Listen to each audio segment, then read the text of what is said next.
Hey, Richard Bryce here. In this video, I want to help you to improve your volleys by explaining the 4 most common mistakes that players make on their volleys so you know what to avoid and what to look out for. I hope you find this video helpful. If you do, it'd be great if you give me a thumbs up. And if you haven't already done so, really appreciate it if you could subscribe to my channel. Okay, mistake number 1 that players make on the volley is not split stepping just after their opponents contact the ball, or not split stepping at all, or just kind of standing like a stick man and not really doing what they need to.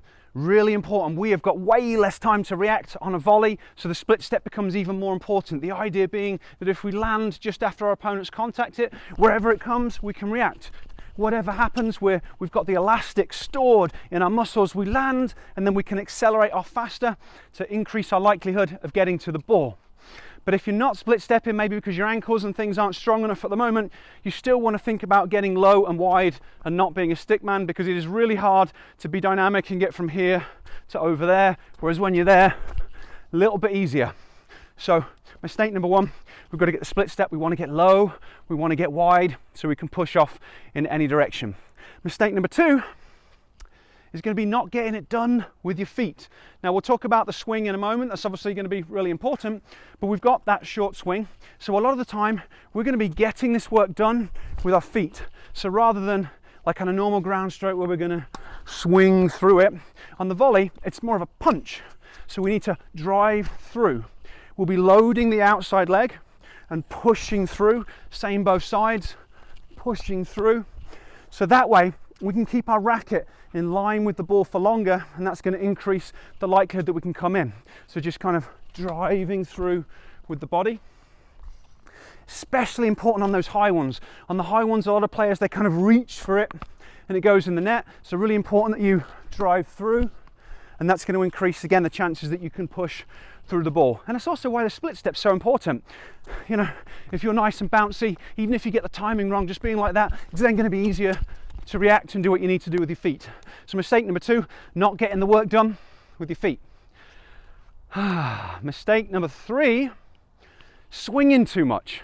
Now you can swing on volleys. If you are an incredible player and you've got insane timing, the ball comes and you can just slap it. But it's generally not recommended for most of us. We want to be having that short punch. We want to be getting that racket behind the line of the ball and punching through it. And when we do it, we're going to rotate. We're not going to break the line of our body. So we're not going to take that racket back. Sometimes it might do a little bit of this. Like on my demos, it probably will, because the ball isn't coming towards me. So I have to do that so it doesn't drop in the bottom of the net. But generally, it's not going to be a big take back. It's just going to be a turn. And then we're going to punch through the ball, punch through the line of the ball, so that we've got more chance of getting the direction that we need. So the big mistake is taking it all the way back and doing a swing like we do on the rest of our strokes. So that's mistake number 3.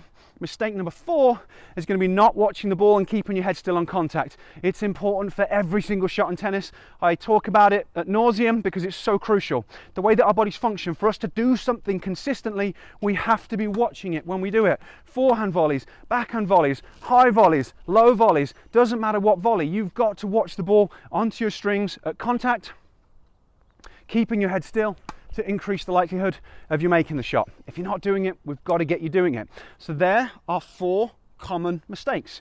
If you try and address those, it is going to make a big difference in your ability to volley. But there's something that I have to mention on this note, and that is sometimes it's a little bit easier said than done, because when we're at the net, we've got much less time to react. The ball is coming at us faster.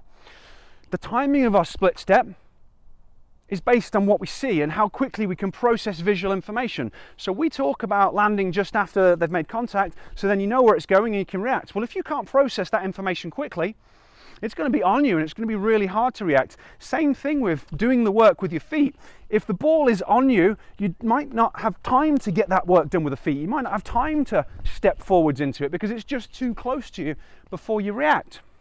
Same thing for the swing. It's hard to judge this stuff and get the racket back in line if you can't predict where the ball's going. And then watching the ball onto the strings and keeping your head still through contact, that stuff's really hard if you can't track the ball well and you're reacting late to the ball. All that stuff's about how well your visual system is functioning. And the reality is a lot of adult tennis players, that's an area where they struggle. That's why I talk about it so much, because it's not because I'm a horrible person trying to sell you things. I might be trying to sell you something, I'm not going to lie about that, but it's because it's so important. You can only play at the level that you can see, and when you're at the net, you've got less time to react. It's even more important.